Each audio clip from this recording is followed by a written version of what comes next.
Te extraña verme así como he llegado, tan temprano y descuidado en el modo de vestir. No creas que he venido contrariado a buscar algo olvidado y después vuelvo a salir.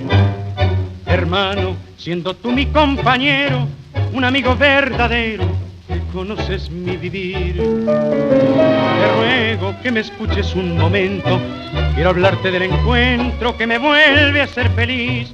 Ayer por la tarde, al pasar frente a su puerta, oí que me hablaban y al mirar quién era vi a María Margarita, la que fue mi amor primero y que yo por altanero un mal día la perdí.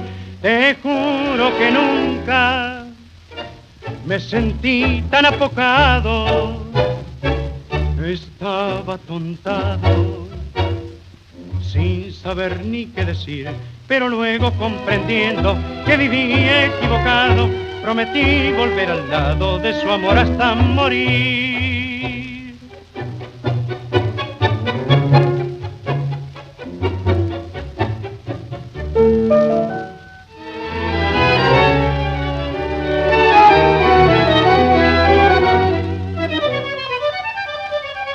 Que vayan comprendiendo poco a poco que me alejo de ese foco que ensombrece mi querer.